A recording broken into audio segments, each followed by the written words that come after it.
Welcome to episode 218 of the Campus Comics Cast, and with the announcement of the next Superman movie for July 9th, 2027, we are announcing our review of said movie for late July of 2027. My name is Scott Reed, and I'm joined on this episode by Mike Atchison. And of course, this is our first episode of September, so it is basically our pre-orders episode. Not really a whole lot news-wise, unless you consider the movie announcement for Superman big news. So I think we're just going to dive right in. Is that all right with you, Mike? That sounds wonderful. Okay, all right. So actually, one thing we should talk about is, as we were getting prepped, we came to realize that many things that are available for pre-order from Penguin Random House are not in the panel's catalog. So, like, for example, we'll talk about this later on, but like Planet She-Hulk was not there in the panel's catalog. MetaMouse was not in the panel's catalog. So if you are like me, just going through the panel's catalog, then you may be missing out on some books. So I guess the moral to the story is you may want to check those other catalogs that Penguin Random House has on their website in addition to the panel's catalog. So yeah, we try to give the page numbers as varying as they can be, to at least give people an idea of where to look, instead of if they're just like taking what we say and finding it in the book. Yeah, right. So we do try to pay a little bit of attention to it, but we have come across a roadblock there. And to just provide some additional info about that whole page number thing, I'm going by the page number in the PDF, which is not the same as the page number in the printed, quote-unquote. If you were to print this catalog and look at the printed numbers on the page, they would be different. So, like, right now I'm on page 103 of the panels catalog, and it's actually printed page 101. So it is something to keep in mind whenever we talk about our page numbers. Looks like there's a couple of page differences whenever you are flipping through. So it's not much. I mean, no. Turn a page or two, you should be able to find it. And when we go through the catalog, I mean, the way I do it is I punch in, if I've in advance identified what books I'd like to talk about, and I put the page number as per the PDF page, so I can find it quickly. Yes, I can find it quickly, because I used to be a dummy. Well, maybe I'm still a dummy, but I used to do a word search, and it took a lot longer, especially when I fumbled in my fingers. So yeah, so that's the way to do it, I think, is the PDF. All right, so let's see. Well, I'm looking at I'm in the wrong catalog. That's why I'm looking at the wrong thing. I'm in the panels catalog and need to be in Next Phase. So I'm on page 5 of the Next Phase catalog. Well, have at it. I'm good until 20. Okay, all right. So last month we talked about Volume 3 of the Dune graphic novel. They had a deluxe edition. I said, I've got my regular editions, so I didn't order the deluxe edition because I hadn't ordered the first 2. Well, now you have Dune the graphic novel, the complete 3-book box set. So if you didn't order them at all, you can get all 3 in one order, and that's from Abrams Art. So, and these were all written by Frank Herbert's son, correct? Well, no. Brian? So these are adaptions of the original, Dune. So Dune, broken up into 3 books. And I see. These are 3-book adaptions to those 3. Oh, okay. So they have Bill Sienkiewicz covers. I'm trying to remember if he did the interiors or not, but there is a credit to Brian Herbert, who is Frank Herbert's son, and Kevin J. Anderson, but I think it's just probably because they are kind of in control of the Dune universe now, with all of the other novels that have come out since then. But this is based off of the original Dune novel. Okay. Well, I really enjoyed that book, but I can't say I'm a completist when it comes to Dune. Well, yeah. I have read each book at least twice. So, I've only read the first one twice. So, okay. And uh, God Emperor of Dune was a slog. Let me just tell you. uh, I don't All do right, well with slogs anymore. I fall asleep. there you go. All right. So you said page 20. I had page 20, but I'm gonna let you have this one. Oh, goodness. Okay, so page 20 under Ahoy, matey, is Death Dog. And it seems like we're on a little bit of a streak of talking about animal or Hmm. pet related books. We had We Three recently. A while back, we talked about the oh, I forget the name of that series that was all about the stray dogs. Maybe it was called Stray Dogs. Stray dogs. Yeah, There was feral, and then there was yeah. yeah, Feral and was the cats. Yeah, cats. Yeah, and then yeah, stray dogs yeah. was the dogs. Yeah. Yeah, well, this particular book is in near future America. It seems like there's a lot of stories like that. There's an innocent 13-year-old accused of shoplifting, and he's pursued by murderous robot police dogs. But an accident transforms one of those terrifying pursuers into a tame, docile, and affectionate Robodog who tries to bond with and protect Wyatt. So that sounds like a lot of fun. Uh, Oh, and by the way, I apologize for my voice. This is just the remnants of a decent cold I've got. So, yeah, I like this idea, and it looks pretty.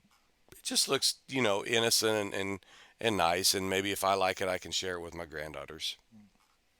Of course, they may have nightmares about killer dogs. So Well, they could. I'd have to, like I said, I'll read it first. there you go. Hey, they made my mom and dad. We watched Wizard of Oz, and those flying monkeys gave me nightmares. So, I'm on 37 then. okay, you're up then. Okay, so this is from Bad Idea, but it's John Wick's Derek Kolstad is adapting the book here, Ordained, for film. So I guess we have the potential for a movie tie-in. It is written by Robert Venditti, and we have several covers. I thought there was some, yeah, there's a little bit of the interior work, but apparently we have a priest who is, I don't know, going to be fighting it out. And I don't, and again, Bad Idea, they're king of bad ideas. So their bad idea this time is some of these books are secretly signed. So you have to Mm, hunt for UV signed copies mm. by Derek Kolstad and Robert Venditti, which, wow, yeah, they They are are the the king of king of bad they're the king of gimmicks. gimmicks, yeah. So I don't know if I'm even going to try it or not. But I don't know. I guess if you are just hoping for a big book from a movie tie-in, then you could think about this one. Yeah. I'm not until DC now. Well, I did have a comment about bad idea as a whole, Okay. and they have a big investment in the catalog now. Hmm. So I hope that they're getting, just for the sake of the industry, I hope they're getting some returns on their advertising efforts. They take up a lot of pages, gimmicks or not, and it just is. It really sticks out because I was like scroll, trying to get through this, and there hasn't been besides the flash in the pan stuff. There wasn't much I was interested in. Right. No. Yeah. I'm kind of interested in Save Now just because of Matt Kent. I know he generally is Yeah, going to provide yeah, us with solid storytelling, but for the most part, I don't know, Bad Idea. I'm just not a big fan of Bad Idea just because of how they've done things in the past and how they've kind hmm of done a 180 on what they said they were going to do. So I don't like to yep, talk about them too much, but that's just yeah, me. yep. I'm kind of the same way. All right, I'm done until DC. So Yeah, me too. I'm at okay, 108. What do 108. you? Okay, well I'll let you have 108. I'll Well, just preface it by saying solicited for the third month in a row. I knew it was at least two, but I Yeah. wouldn't be surprised to hear it's three. But it's DC Marvel, Batman slash Deadpool #1, and yeah. It seems like this is the forever solicit, and it's a little bit misleading because if you read the fine print, and all print seems to be fine to me these days, um, apparently, this being a 64-page book at 7.99, that's not just the Batman Deadpool story. It's also got other stories in it. The one that I'm interested in the Oh, most are Laura Kinney Wolverine and Nightwing teaming up, are okay. fighting, whatever it is. I especially the covers. Hmm. The covers. The There's some variant covers that have there's one that Bruno Redondo variant with her with Laura Kinney and Hmm. Nightwing. I think it looks great. There's also the Ryan Sook variant that has Batman holding Deadpool in the Crisis on Infinite Hmm. Earths #7 homage. I don't know. It looks kind of creepy. Even though I like to get homage covers, I don't know that I'm going to get that. Right. But yeah, they're going all out on it. So I'm going to get this despite my better judgment. Well, I'm glad you pointed that out because one, if it's Deadpool, I generally ignore it. And especially since this was a third month. But my comment, and I think I said this last month too, was I hate these books that have Hmm. these variant covers that have nothing to do with the characters on the inside. And well, now I have to see, like, okay, is Power Girl actually going to be one of these stories? Okay, all right, so that cover's okay. But I guess if your title characters are Batman and Deadpool, and when you don't have Batman and Deadpool on the cover, that kind of makes you wonder. So, Right. all right, I'm on 136. Okay, I got not too No, far away. 131, excuse me. So, I got 115. all right.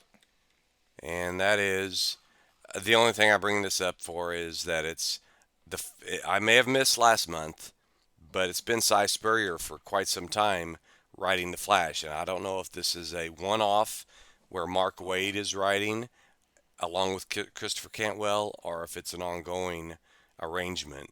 Hmm. But Wade's got a long Mm-hmm. relationship with the Flash, so I mean, he seems pretty spread pretty thin these days. So Yeah.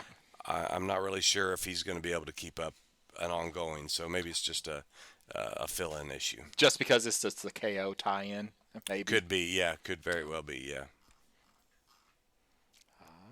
Still at 131 for me. Then you go ahead. All right, so 131. Why was I mentioning this? Oh, so this is Batman and Robin issue number 27. This is the series that I thought was going to go 12 issues. So I thought, oh, I'll just buy like 3 copies of all of them when this series finishes. I'll have a nice bundle to sell. 27 issues later, it's still going. But along with that, it says here there's a new villain takes Gotham by storm. Well, in the solicit, though, it says as Batman's newest enemy continues to cut a bloody path through Gotham's underground. All right, so that implies that even though here it says new villain, the new villain probably appeared in issue 26 or even issue 25. So if Hmm. you are someone who likes to pick up new Batman villain appearances, then keep an eye out at your LCS for Batman and Robin 25 and 26. I don't think either of those are out yet. Hmm. Um, but there may be a villain first appearance.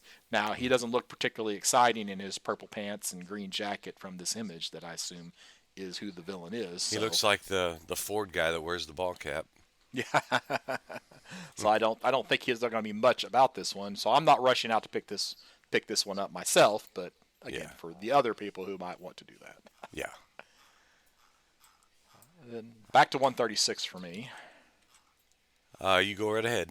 All right, so this is the final issue of New Gods. So issue number 12 of New Gods. The first 4 issues are outstanding. Five and six kind of faltered for me, but then 7 and 8 picked it back up. So I'm back to enjoying New Gods. So we're coming to the end of that series, though. Yeah, I wasn't sure if it was going to be 12 issues or not, or ongoing, but I've And they don't enjoyed. even say it in the solicit other than they say the No, reality bending finale. So most time they say 12 of 12, but they don't yeah, they don't say that here. no. So I guess it's possible that we could see a 13th issue with a different creative team, Oh, but possible, yeah. and I'd be okay with that. I definitely would continue to try it, but I'm expecting that it's going to end at 12. Yeah, depending on how, I mean, it seems like a story that's either meant to be. a finite story or to be a very defining arc. Mm-hmm. So I just don't know that there's that much. Uh, just I just don't think that the DC or on the corporate level that they're willing to commit to a whole lot Mm-hmm. when it comes to these long stories. Yep. I've got on the next page I have Justice League Red. I read the first issue of that now, and I just wanted to point out that this Justice League Red number 4 has a cover redacted. I don't know if that means they don't have the art in yet, or if they really have something secret that they can't put on the cover. But it's so far. I'm Saladin Ahmed is hit or miss with me as a writer. Clayton Henry, I like his art, but so far the first issue is a bit lacking. Uh, so we'll see. All right. Where are you at next? 139. Okay, keep going. 139. I just am happy to report that JSA is not a 12 issue maxi series. It's got the 13 issue solicited here. Jeff Lemire and they have a rotating group of artists coming in. This one's Gavin Gidry, Gidry, I think it's and Gidry. Gidry, yeah. There And was a Yankee pitcher. It was Ron Gidry, so that's what I'm going off of. okay, sounds good to me. So I'm up to I'm caught up pretty much. I'm up to like issue 9 or 10 of JSA, and it's been really good.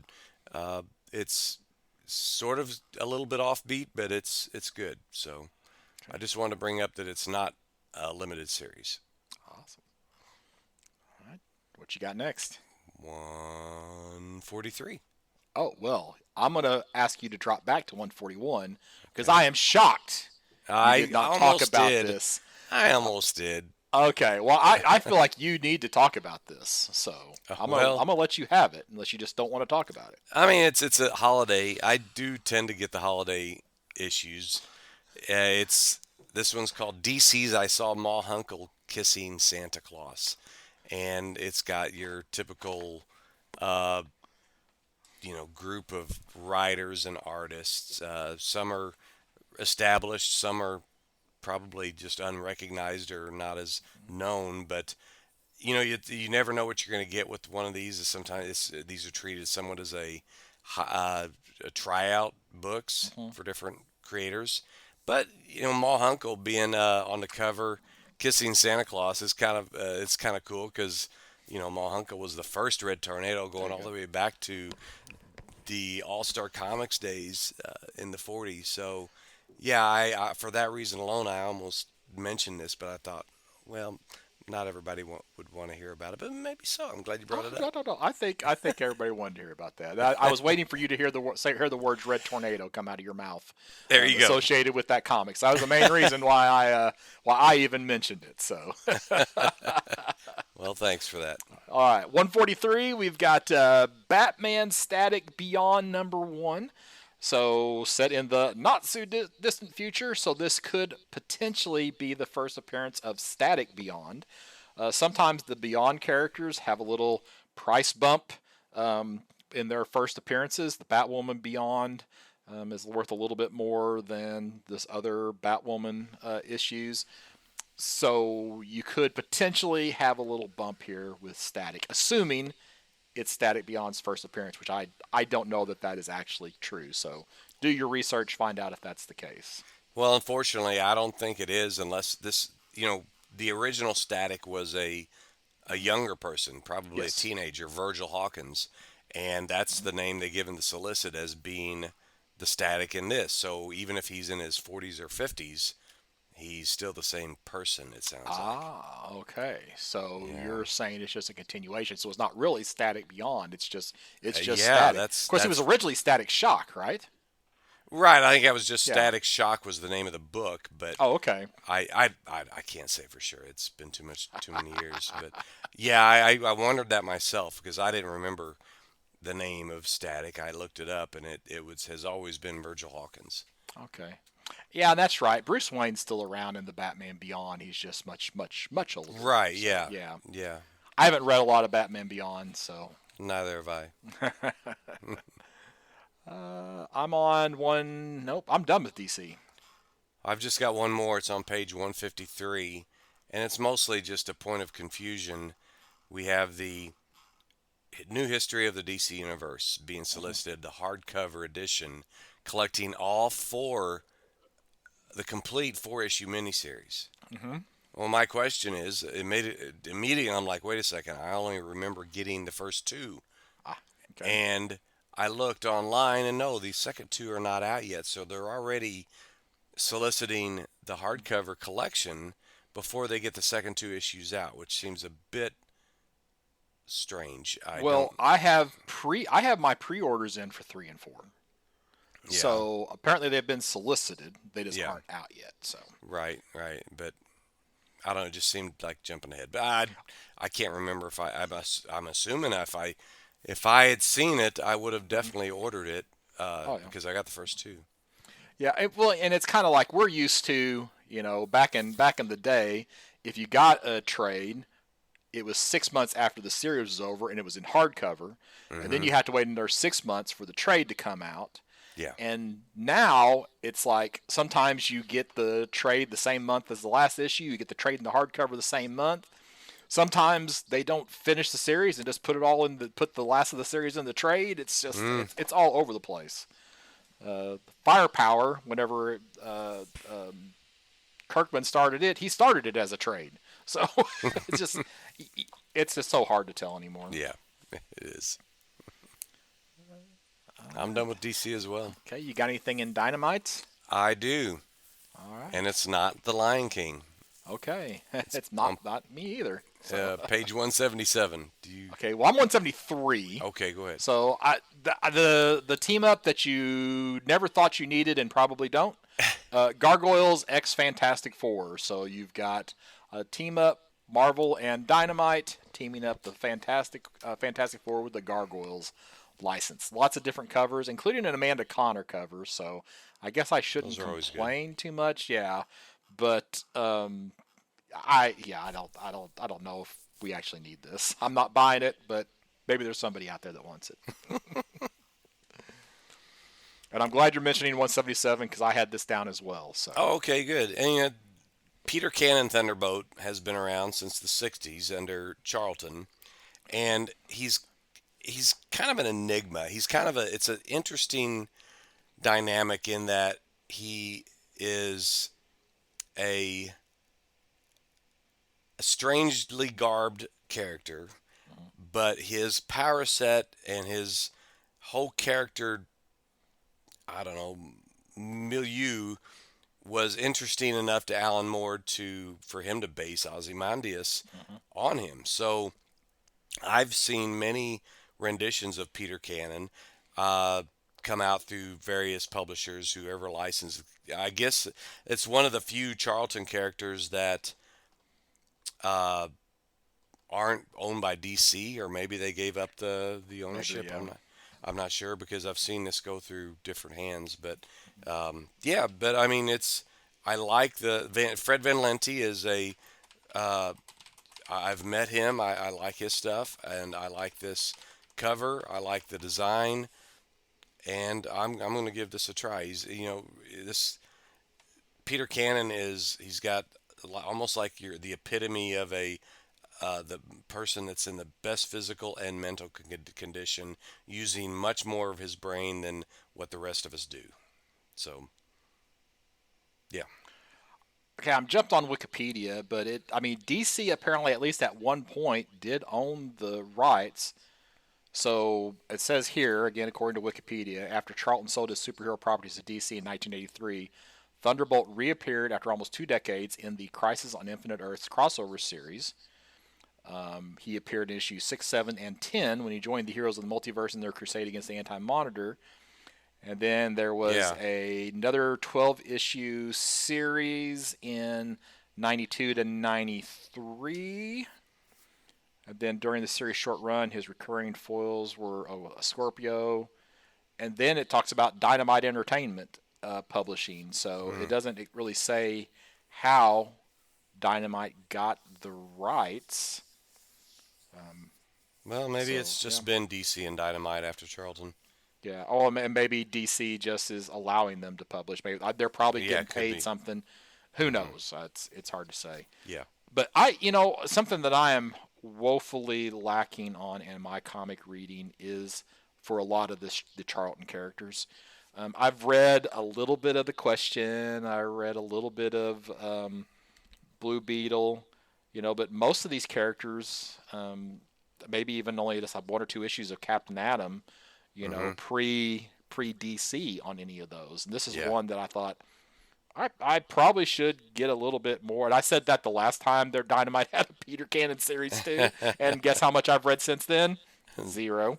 So maybe at some point I will hold myself to that and actually pick up one of these books. Well, So you know how we do it. We agree on something to cover, and then we there we both read go. it. So maybe that's what we need to do. We got to decide if we want to cover the new stuff or the old stuff. So Right. I'm on 183.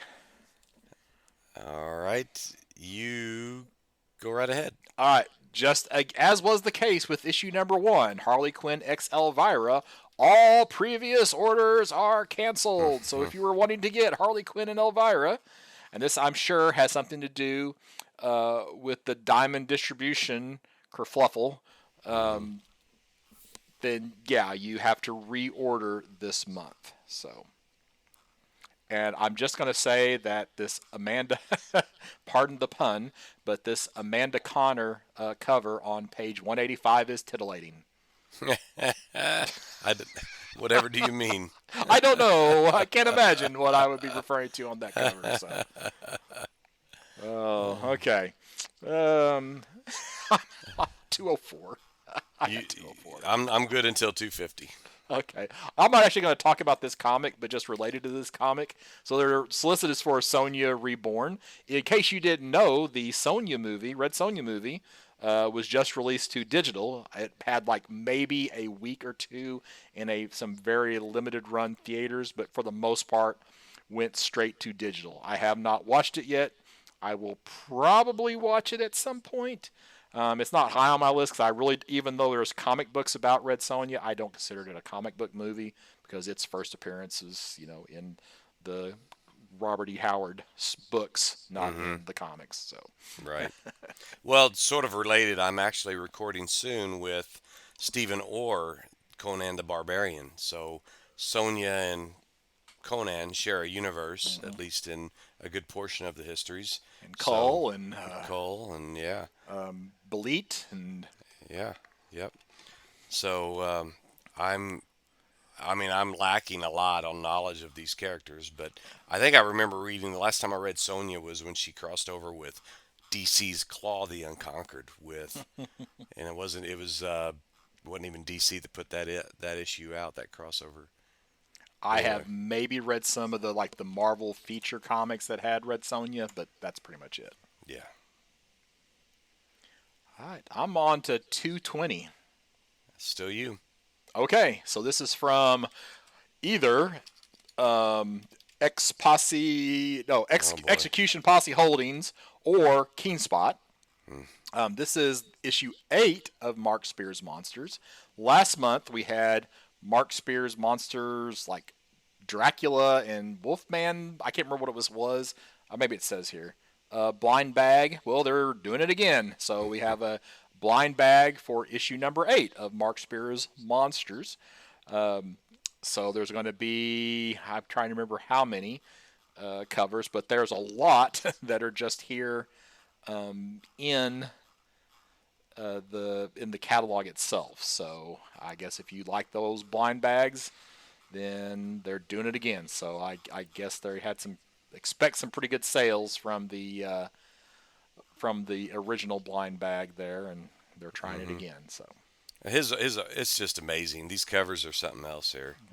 I really like the one where the woman's eating the spaghetti and got the red eye. I mean, oh, he's so realistic.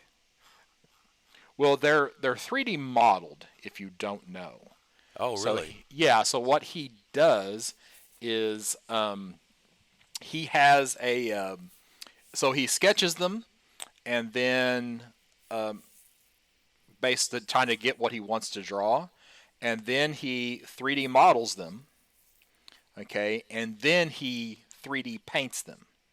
Oh, Now, the one advantage that that gives him, which is part of the reason why I think he can put out so many covers, is that if he, depending on how they're modeled, he can reuse the models. So, because like if he's working in, I'm sure he's probably working in something more advanced than like Blender. But if mm-hmm. he creates the 3D model, then he can just use Blender to reposition the model in a different pose or whatever, or Right. zoom in, zoom out, whatever the case may be. But I can verify that he is a talented artist because I do have a sketch from him. So, Yeah. but like he's homaging like the Transformers cover and the almost like the Nirvana cover with one of the creature covers. I'm just glad it's Oh, not right, as floating in the water. Yeah, yeah. I guess I'm just glad it's he's yeah. that's funny. I Yep, hadn't that even would thought be of that. Yeah. Oh man, I hadn't even thought of that. okay. 230. I'm at 230. I'm still at 250.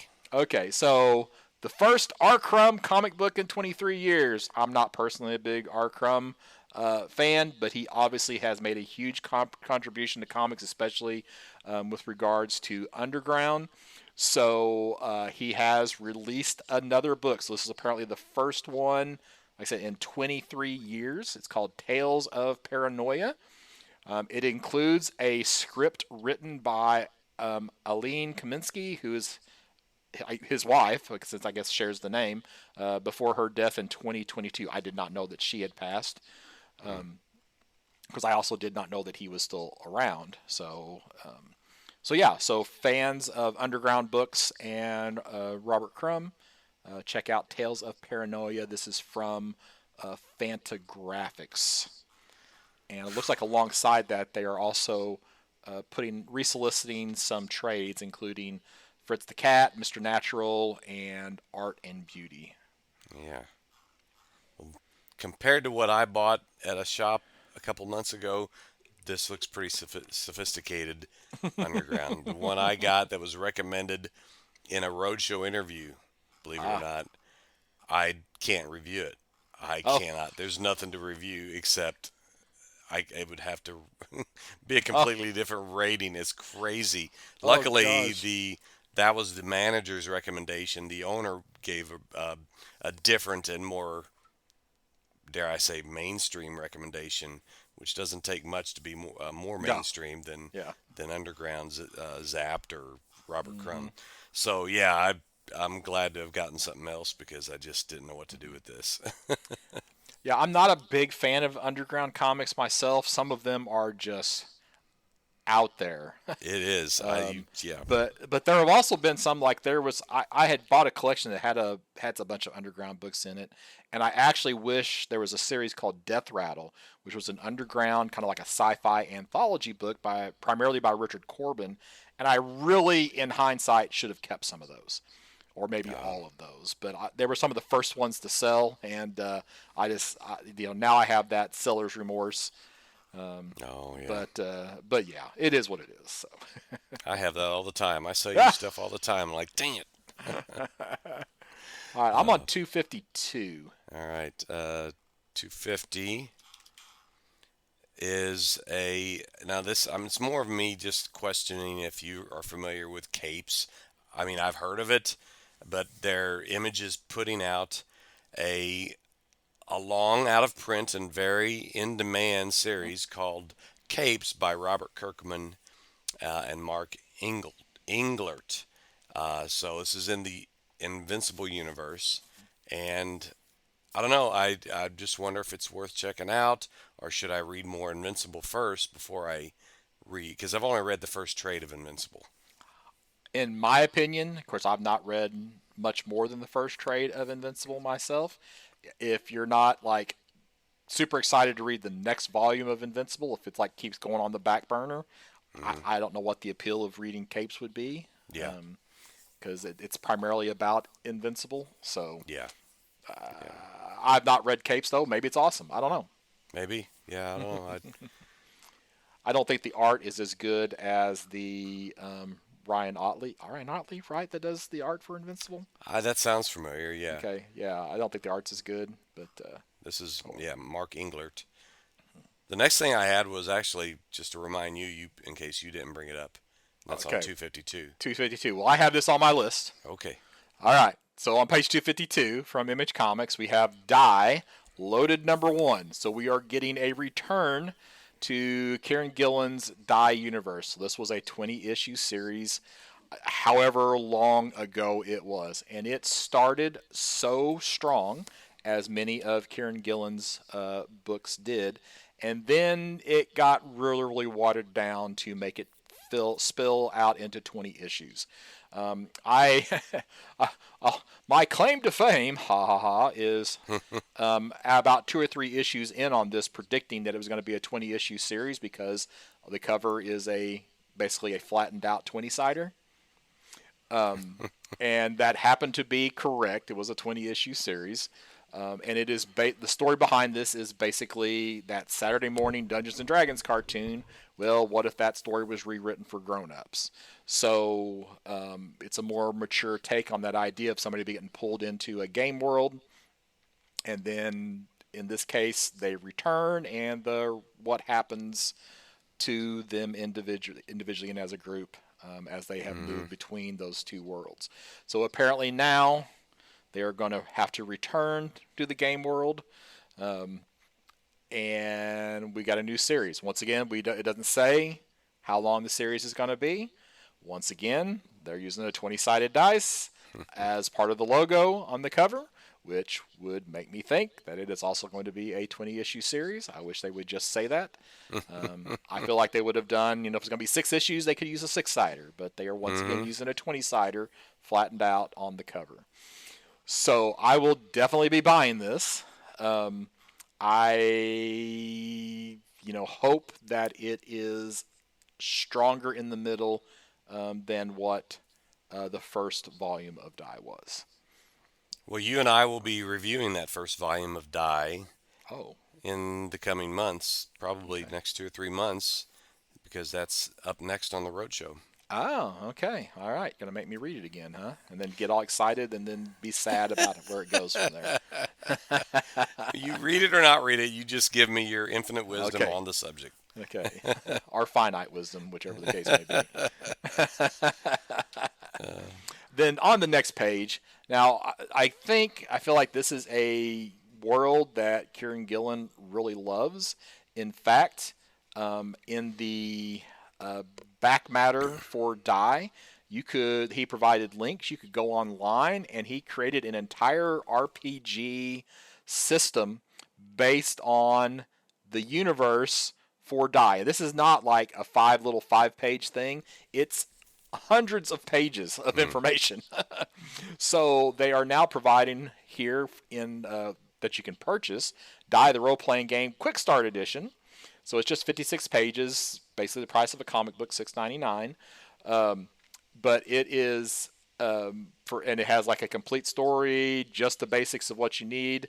You just add some dice, and voila, you can have an RPG story in the universe of Die. I will not be ordering it, but it is something that's kind of nifty. Right. The completist in me thinks maybe I should order it, but yeah, I'm not going to order it. So. I'm at 263. I'm going to go ahead and mention this on 256. I'm trying to remember why. I think just because it's a #1 from Image, I'm throwing it out there. So Final Boss #1, story by Tyler Kirkham, art by Tyler Kirkham, David Miller, Yvonne Noor. It looks like it's just one of those over-the-top,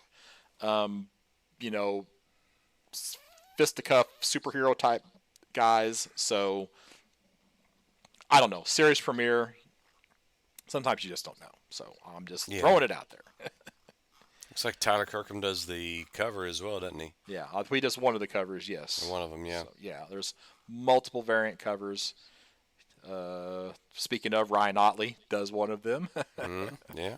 And some Jay Lee covers. Several Tyler Kirkham. Oh, that's kind of cool. There's a 1 in 500 Tyler Kirkham Remark cover.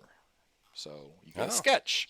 I wonder if that's an actual sketch, or if it's just the same thing, or if it's an actual remark. That's cool. It would be super expensive, but it's cool. Yeah. Well, on page 263 is Assorted Crisis Events number 6. Now, I've been picking this up, and every other issue is good. Every other issue is bad. It's like the And Star Trek movies, huh? it just, yeah, I guess. It's by Dennis Camp, Deniz Camp. And I mean, literally, the first issue, I was like, wait, I bought this because it had the word crisis in it. So, yeah, it is. These are all it's an anthology with all of these interconnected stories, but it is out there. Now, like I said, about every other one is really good, too. So, I thought it was going to be a mini series, but now it's making it sound like it's going to be a hit ongoing series. So, we'll see. I guess it depends on my mood after I read that last issue whether I keep going. So yeah, Assorted Crisis Events number 6. I don't have anything till 340. Oh, go ahead then. Oh, okay. So this is from Mad Cave. We have our liquidator. So this is I don't know, it's like a time cop type of a story Mm-hmm. where you have, I'm just going to read the solicit. When Aubrey Street arrives in 1891 looking for a feminist masterpiece that won't be published for almost 100 years, she worries that 1981 might be rejecting her. Aubrey is a liquidator. Her job is to fight glitches in time. So this is a new series from Mad Cave. It looks like it has some pretty solid artwork. Mm-hmm. And I guess if you like a time travel type of a story, then Liquidator is something you should check into. Now, Peter Milligan makes me a little nervous sometimes. The content here does not look like it would be too terribly adult, but he also has those books like The Discipline, which I bought the first issue of that and really kind of regretted it. So hopefully this won't be to quite that level. So Well, this reminds me of Marjorie Finnegan that came out a couple years ago. I want to say by, gosh, was it Mark Russell that wrote no, that that? was Garth Ennis, I think. Garth Ennis, that's right, Mm-hmm. yeah. And just the time travel aspect of it. Yeah. Uh, so I had this down as well, and I like I like that there's this 1891 setting. The Victorian age is interesting to me. I guess that's Victorian, but yeah. So I'll probably pick up the first issue and see if I like it, Yeah. and go from there. My next thing's 424. Wow, we are simpatico or Okay, well I'll simpatico, let you take man. this one. Okay, 424 Crownsville. The past is a ghost that will devour your whole. And it's Rodney Barnes is famous for Philadelphia, and he's the writer on this. Artist is Elia Bonetti, and it's basically a historical story. I don't want to say historical. It's just set in the at the turn of the 20th century in Maryland, and it's featuring a segregated all black psych institute and the neglect that went on. And I mean, there's more to it than that I'm not just barely touching on. But when I seen Rodney Barnes, I'm like, I'm writing this down because I want to get it. And yeah, so I'm looking forward to see how this turns out. Yeah, it has a, let's see, one, two, three, four, five preview pages included in the catalog. Mm-hmm. And it has that, again, I hate describing art like this. I think it's probably going to be great for this book, but it's not art that I would want to see like in some of my regular titles, Mm-hmm. but it's kind of like, I don't know, scratchy, if that makes any sense Yeah, at very all. chalky. Yeah. It reminds me of two things. It reminds me of the oh gosh, James Tynan's Department of Department of Truth. Truth, Okay. sort of, the art with that, and then also this more recent book I've been reading, Be Not Afraid. Oh, And okay.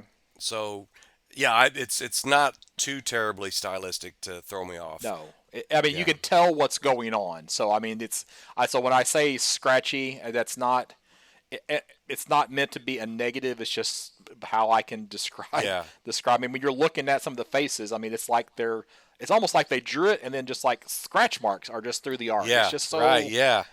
Like they it's took just it's very sandpaper interesting. over it. Yeah, Yeah, yeah, yeah, exactly. So, yeah. but when there's a catalog, so the Next Face catalog is 579 pages. So they've got to do something to get your attention, right? And for whatever reason, this book caught both of our attention. So Yeah. that says something. So, And it's a limited series, so it's mhm, 5 issues, not too yep, much of an investment. And this nope. first issue is 48 pages for just $5. No. So I think it's worthwhile. Okay. All right, on to you. I am on. Oh, I didn't put my page numbers down for the next few, so I'm not sure Oh where I'm no. supposed to be at. So, You want me to go and then you can. yeah, you go, and if I have to backtrack, I will. Okay, so I'm going to jump ahead to tomorrow's. I almost always have something to talk about with tomorrow's. And man, let me tell you, when I was scrolling down looking for tomorrow's, I was happy to see back issue 164. It has a cover, the Brian Boland cover of Starro the Conqueror from an old Justice League of America comic. I want to say 170 something. And it was one of the best storylines in the whole Justice League run that I have. Uh, but yeah, just it's basically the subject matter as per the cover is alien conquerors. So whether it be Starro the Conqueror, Aliens, Predator, Alien Legion, any of those, it's all going to be talked about in this issue, back issue. All right, so I'm on 476. Okay. So you mentioned Fred Van Lente earlier, if I remember correctly. So he's Yeah. also working on a comic called The Future Is. So when this book came out, the first issue, I didn't realize that it had been a Kickstarter. Okay. So, so I actually missed out on the Kickstarter. I'd actually just found it and ordered on eBay last week. But it's up to, I have I think I got my DCBS shipment today. I think issue 4 is in my box. I haven't opened it up yet. But I've actually been really, really enjoying this series. So basically, it is kind of if you're familiar with information technology terminology, you have these things called red teams, and red teams are the ones who go in and they break into sites, whether it be to test their physical security or their digital security. I shouldn't say test because they're actually doing this as a kind of like they're not doing it for the benefit of the companies that they're breaking into. I guess let me put it that way. They're doing it for good reasons, but not to the. Hmm. It's a little bit of set in the future. But the other thing that's cool about it is each of these issues includes they're somewhat hidden. They're only hidden if you're not like kind of trying to find them and pay attention to them. Little capture the flags, and you can go Oh. online and try to decode stuff, find hidden web pages. They do port scans, all kinds of fun IT cybersecurity things. So I've been participating in that. I it's been really really cool. So That's issue cool. 7 is solicited now. They actually are doing another Kickstarter for a hardcover of issues 2 through 7, since the first issue was the first Kickstarter.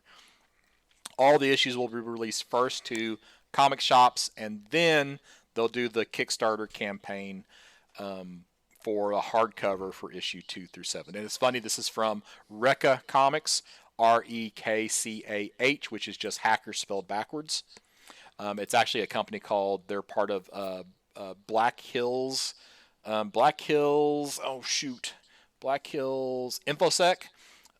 They're the ones that are producing this, and I learned that they had done some other comic book related things as well. So I've been slowly picking up some of those things. That's awesome. Did you see the price? Oh yeah, 404 because that's the Yeah. the first issue was 1337, which is Leet speak, Leet. So I don't that's know what one that three is. three Okay. seven. Okay. Okay, so that was the price of the first one, and then all the issues subsequently have been 404. And I learned they apparently Well, put you out should probably explain In Okay, so case people's not. 404. So 404 is whenever you go to a web page and the page is not found. That's a 404 error. Yeah. Okay, so so thus the price being $4.04 is kind of cool. I hope they can maintain that all the way through Yeah. because it's a 60 issue commitment that they said, and they're Ah. soliciting number 7. And I keep them, like I said, I'm working through all the capture the flag, so I have all the books just sitting right here beside me at Oh my man. computer. And then and the funny thing about the 404 is the first book was supposed to be $13.37 because it was basically like a trade paperback size. They in their second print apparently they had a misprint and they also put $4.04 on the cover price. So a lot of those got sold for $4.04 instead of $13.37 like they were supposed to be. That's cool. Wow. I'm Now too my far behind now to get involved in this, but I probably not, no. no. But Okay. no, okay. It's up to you. But anyway, on page 478, Hmm. I think you're a Kevin McGuire fan, Yeah, and absolutely. I'm looking at this and I'm thinking that this is supposed to be okay. So it's a teen Gosh. book, Tonga versus the Kaiju of Chimera, and there are a few pages of Kevin McGuire artwork here. And I know you're looking for books that might be appropriate for younger readers. I didn't know if Yeah. this might qualify. So, especially written and drawn by one Kevin McGuire. Yeah, it says here Tonga. This particular character, this title, Tonga versus the Kaiju of Chimera, brings together for the first time the two stories told in DC Comics' Weird Worlds and My Greatest Adventure series. So now that Oh, makes me want to go back and find where these appearances were, but also to buy this trade paperback that I guess it's not all Kevin McGuire though, right? Is that what you're? it says writer artist Kevin McGuire. Well, It that doesn't would be. say any other creator. It's 140 pages, so that's a Yeah. lot of material there. Hmm. Cool. Well, yeah, I'm not familiar with this at all, but I'm glad. I've never heard of it before, so Yeah. yeah. So Okay. I thought that might be something of interest to you. Yeah. So Thank you. I'm gonna that's from mark Rocket it. Ship. So it's on this was it like 478 or something like that in the catalog. So Yeah. and then I got 505, Okay. which for fans of Doctor Who, I haven't been reading Doctor Who comics for a while now. I was keeping up with them for a while, but I also haven't been watching Doctor Who. So the new Doctor Who I think is not the Doctor Who anymore, is getting Hmm. his first series. Because I thought I read that Billy Piper, who was a companion for Doctor Who, is now going to become the Doctor. But who knows? That may just be some fake Facebook thing. I'm not been Hmm. really paying that close of attention to it. So, but fans of Doctor Who, new series from Titan, and Okay. I am done with our next phase. As am I. All right, ready to hit panels then. Let's go to panels. All right, and I'm on page 9. I am. Well, I don't have the page because it's not in That's right. panels, but Yeah.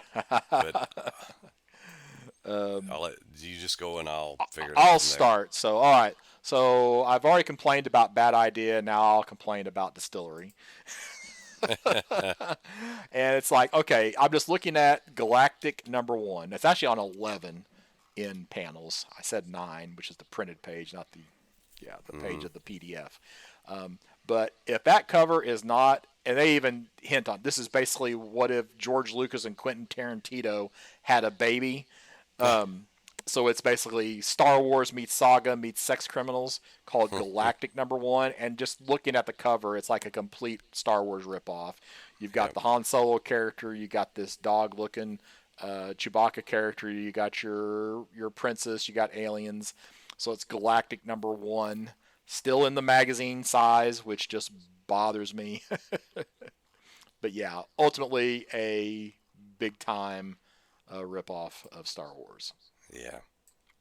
Then on 11, I was hoping to be able to say something a little bit more positive about this. So this is another release from Ignition Press, who has the Murder Podcast comic that Jeremy Hahn did and kickstarted, and now they're releasing monthly issues. This is called Arcadia, and I think this is going to be part Kickstarter, then a release to the comic shops. I don't know all the details, but if you signed up to get notified, they sent you a little like 5 issue PDF preview, and I read that, and I was not overly impressed with it. This is from Inaki Miranda and Roy Miranda. In a future where humanity has vanished, a new life form rises from the ruins, the Serants, artificial beings, etc., etc. So it didn't do much for me, the preview, so I'm probably not picking it up, but it is a new #1 from a new publisher, so just throwing that out there. Well, if we're going in numeric order, I can talk about Berserker. If Okay, go right ahead. Berserker under Boom, it's a kind of a spin-off or a follow-up or sequel to the original Berserker, still written or created by Keanu Reeves, and the scripts by Marjorie Liu, illustrated by Gary Brown. Berserker, the Bleeding Tale, and it's I don't know how many issues this is going to be, but we covered this once in a previous episode. I think our feelings were mixed on it. It wasn't great, but I did want to bring it up because we did cover it before, and to me it's Vandal Savage in a non-DC book. Yeah. So And it's, Keanu Reeves creating a character so that he can eventually. Well, they're actually doing an animated series of Berserker. okay, Yeah, so I don't know if it's out yet or not, but it's in the works. yeah, So, okay, and there was the initial 12-issue series, and there was at least one shot, actually there's at least 2 one-shots and maybe more. So, and then now looks like we're getting a new continuing or more than 1-issue series. So, gotcha. let's see. My next thing is not for a little while, so I'm in Ignition Press. So I think Boom is next. Yeah, I've got in Boom. I got on page 16, or page 16, Minor Arcana #11. This is my new favorite book ongoing to read. It's Jeff Lemire on writing and art chores, and it's just a nice slow roll of a story developing with the protagonist. She's the daughter of an alcoholic, cancer inflicted mother who they've got the typical adversarial relationship. She's coming home from being in the big city for a while. It's typical Jeff Lemire, and it's really good. So once again, it's #11, and it's hitting all the right spots for me. Is that going to be an 18-issue series? I thought, because I know they are. I remember when it came out, they actually said what the number of volumes were going to be, and I can't remember if it was. Oh, that's right, they 4 did. volumes. Yeah, Maybe it was Yeah. 20 issues. yeah, maybe, yeah, Because they had like 4 characters, each character represented a volume, sure. and I can't remember if there were 4 or 5 issues or 5 or 6 issues per. So you're a little over halfway through that then. Yeah, yep. All right, I'm on 47. So anything you got before 47? So I think Dark Horse is before. I don't have 47? anything. Nope. Nope. Okay, I thought you had something from Dark Horse. No, I don't. Oh, yeah, I do, but it says page 100. That's right, because it's a graphic novel. Yeah. Okay. Yeah, Panels catalog, we're not liking the way that it's laid out. We're learning. Because they have the comics separate. They have the comics in one section, and then they have the graphic novels in the next section. So it moves the publishers around. But on page 47, this is from Ignition Press. So this is another new title. Written by Tim Silly, illustrated by Stefano Simeone. No Place. So it's kind of like to me, it sounds like a dark Lion, the Witch, and a Wardrobe. Like basically a child vanishes, and there's this whole media circus going on when the child reappears later on. Some people are saying that it's all made up, etc., whatever's going on.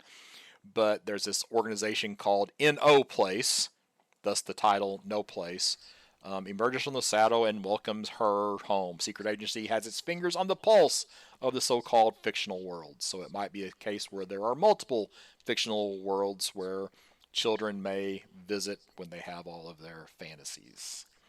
So I'm torn on if I want to pick it up or not. It's a little interesting, but I'm just not. I'm a little wishy-washy on whether I'm going to grab that one or not. Well, Seeley's, if you need something to nudge you over the edge, Tim Seeley's pretty established. Hmm. He can write just about anything, and Well, I know he yeah. wrote Grayson, early Hmm. on, but then he also did what Hack Slash, which I'm not big on. So Yeah, I like the premise of Hack Slash, but that's about it. Yeah. Uh, I'm to Marvel, so I'm on 55. okay. Then go ahead with 55. Okay, so in Marvel we have Daredevil, Punisher, the Devil's Trigger, and I don't know. There's just something about a Daredevil Punisher team up that I just really really enjoy. Well, I said it was on 55, and now I'm I not got it. seeing it. 56 is what Oh, I there it got. is. Okay, so yeah, it's on. It is on 56. So, Daredevil, Punisher, Devil's Trigger, written by Jimmy Palmiotti, which kind of pushes all the limits. I Again, I just whenever the Daredevil and Punisher are either teamed up or fighting against each other, I just like that back and forth between these two characters. Um, and like one of my all-time favorite stories is Daredevil 182 to 184, which is a Frank Miller Daredevil Punisher story. So this is almost an automatic buy for me. And with Uh, Jimmy Palmiotti writing, that doesn't hurt. no, definitely not. Now, also on 56, you have a new Doctor Strange #1. So the current Doctor Strange series is Doctor Strange Sorcerer Supreme of Asgard or something like that. Now they are changing the title back to just Doctor Strange #1. I'm not for sure if it is a new creative team or not, which I can't imagine that it is because I would think that a new creative team would have brought Doctor Strange back to Midgard and not keep him in Asgard. But he is now established as the Sorcerer Supreme of Asgard, I guess, after the events of the previous story. So, Yeah. I again, I think I don't know what to think about it. I've been reading Doctor Strange of Asgard. It's been okay. Um, then on page 57, we've got a new Echo series, and I think I've said this before. Echo is my favorite modern character created by David Mack. Now, I'm just going to say that this cover for Echo Seeker of Truth #1, comic script by Taboo and B. Earl, illustrated by Jim Terry, has a David Mack cover, but this cover looks more like Rosario Dawson than it Mm, does like Echo. So Echo would be an Indigenous American, and it honestly looks more on this cover looks more like African American character. So I yeah, that kind of is a little bit surprising. I would expect a little bit more consistency yeah. from David Mack on that cover. It's still a great cover, but it's just a little different appearance than what I would have expected. So, Right. and it looks like Maya Lopez has lost the Phoenix Force. So I'm happy to see her back at a street level character, which is where I think she belongs. Yeah, I would agree. Well, since I don't have a page number for this book, I'm just going to call it out. Planet She-Hulk #1 by Stephanie Phillips and Aaron Cooter. And I'm just of the Marvel characters, She-Hulk, Jennifer is one of my Jennifer Walters is one of my favorite characters, and it's just it's an ongoing, I guess. I don't know how long ongoing means Mm-hmm. these days, but I like the looks of the solicit covers, and I kind of have a. I feel like I'm just gonna keep buying at least one Marvel book a month. One different one. On page 60, were you done? Uh, no, but go ahead, because mine's not till 68. Okay, so on page 60, we've had the Incredible Hulk, we've had Immortal Hulk, we've had Invincible Hulk, now we have Infernal Hulk. The incorrigible. Yeah. So apparently, Bruce Banner and Hulk have been split apart by an entity known as the Eldest. And the Eldest is now controlling the Hulk persona, and he's 10 times worse than the regular Hulk ever was. Not for me, but it is written by Philip Kennedy Johnson, illustrated by Nick Klein. I guess if I down the road hear great things about this story, I might come back to it. Yep. But we do have a new Hulk #1. Okay. 68, all you. I've got page 68, One World Under Doom #9. It's the final issue of this series.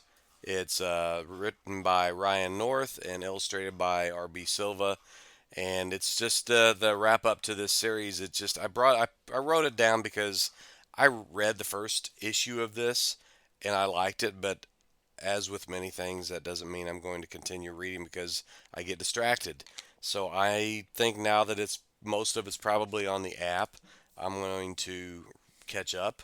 It's not mostly on the app because I think issue 3 is on the app because Marvel releases theirs 3 months behind. Oh, that's DC. right. I forgot. Yeah. I forgot. Yeah, you're right. Yeah. So either way, I'll probably just wait for the app, and because I do like Doom as a character, and this has similarities to Emperor Doom, the one of those. It was an '80s oversized magazine-sized trade paperback. I think it was a Marvel graphic novel, if I remember. Yeah, it was a. So I meant to say graphic novel. Yeah. Yep. Yeah, what's bad is if you read some of the other earlier solicits for Marvel, you learn that after this series, Doom will not be around for a little bit because, like it talks about a world Yeah. without Doom. Right. Right. Spoilers. But if you're listening to a pre-orders podcast, that's what you get. Yeah. I'm done with comics, so my next thing's on 118. You go ahead. All right, so in the graphic novels section, just going to mention the 3rd volume of ROM, the Epic Collection.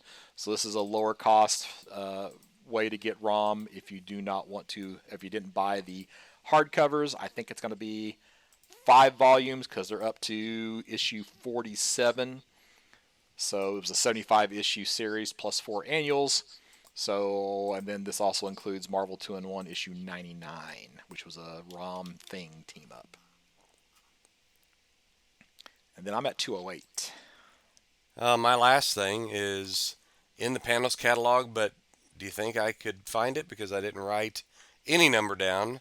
I'm not sure why I didn't, but it doesn't really matter for me now because I've already bought it. As a matter of fact, it's solicited, but I just happen to be at the shop I buy my new comics from, All American Collectibles, today, and the owner and I are going to do a roadshow pit stop episode on Mouse, Maus, by Art Spiegelman, and there is a Meta Mouse trade paperback that's sort of a reference book that gives the readers a lot of insight into Spiegelman's storytelling. This was all his own experiences as a child, and so yeah, I want to recommend that. Sight unseen. I have it. I plan on reading it before Dave and I record. But yeah, MetaMouse. I call it a trade, but it's more of a reference book. Well, in the prose section, there are 3 new Star Wars books. And we don't normally talk prose, but I was just impressed with some of the authors they have now on some of these Star Wars books. So the first one is Choices of One, Star Wars Legends, written by Timothy Zahn. Zahn wrote the first really good Star Wars, like the expanded universe story with Heir to the Empire and The Emperor's Hand and The Last Command. Man, I feel like I got one of those titles wrong, but it doesn't matter. They were written by Timothy Zahn, introduced Mara Jade. So there's one. The second one is Honor Among Thieves. This is also a Star Wars Legends. This is written by James S.A. Corey, who is actually 2 people who wrote the novels for The Expanse, which is a television show that I love even more so than the novels. I think the TV show was actually superior to the books. Mm-hmm. I may get, yeah, told something because I believe that. But and then finally, you have Razor's Edge, which is written by Martha Wells, and Martha Wells has a series of books called Murderbot. And in fact, you can get the digital copies of Murderbot books on Humble Bundle right now if you happen to be interested. They're relatively short, but it's about it's basically kind of like an AI robot whose job is protection. Thus the term Murderbot. Mm-hmm. It's he has a whole history. It's actually really really well done. There's like 5 or 6 of these stories, most of which are not super long stories. So I just was surprised to see such names on some of the Star Wars books right now. Yeah. Oh, that's the last thing that I had. So, Wow. We're all lined right, up. all right, Mike, you got anything you're really looking forward to in this month's catalog? Oh gosh, of all things, I was not prepared for that question, but Oh, well I'm then going I'll to talk say and you can think about it if you I'm want. going to say New Gods 12. See the I'm conclusion. going to see how that wraps up. Yeah. Yep. All right. I'm gonna have to go with well, the thing I'm definitely looking most forward to because that's the one I'm looking forward to every month now is the issue 7 of the Future Is. Mm. But I also, I guess I am optimistic for Die Loaded #1. I hope the Kieran Gillen stuff starts strong, so hopefully it will start strong, and maybe I'll be happy going back to that world. But it just kind of got a little muddy there for a while in the Die Yeah. universe. So you got an investment pick, something you think people might want to pick up if they're so I inclined? I only have the one that you mentioned earlier and pointed it out to me because I didn't see it before. Was the uh, Death Dog by Bad Idea, or no, I'm sorry, No, Ordained by Bad Ordained. Idea. Yeah. Yeah. Okay. Yep. Yeah, you could possibly pick that one up. I'm looking at my list here. Definitely skip the Batman Static Beyond now, if that's the only reason you're picking it up, because I think you're probably right.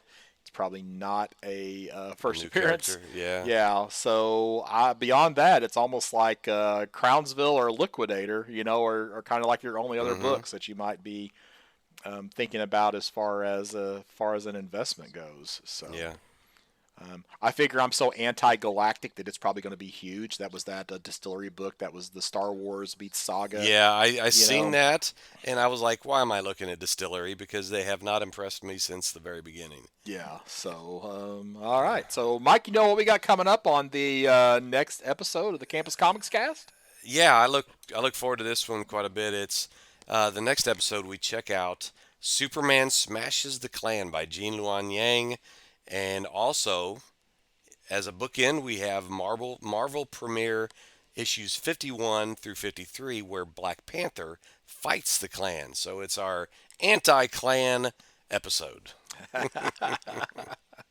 And if somebody wanted to reach out to you besides podcasts at bergcomics.com, how might they do that? Well, you can join the ranks of such esteemed fellows as Michael Cathro and email me at mike at comicshoproadshow.com, or you can send me, you can hit me up on our Facebook page, Campus Comics Cast Facebook page, or even Blue Sky. I have, I do dip in there once in a while, but those first two are the best. First two or three are the best ways to get hold of me. And I'm Scott Reed. You can find me at bergcomics.com, BURG comics.com, where there are links to my social media pages and my comic book ad Instagram feed, where I'm still posting daily comic book ads all the way back to the 30s, all the way up to the 2000s. Love to have you follow that page soon. And we'll be back soon with our anti-Klan episode.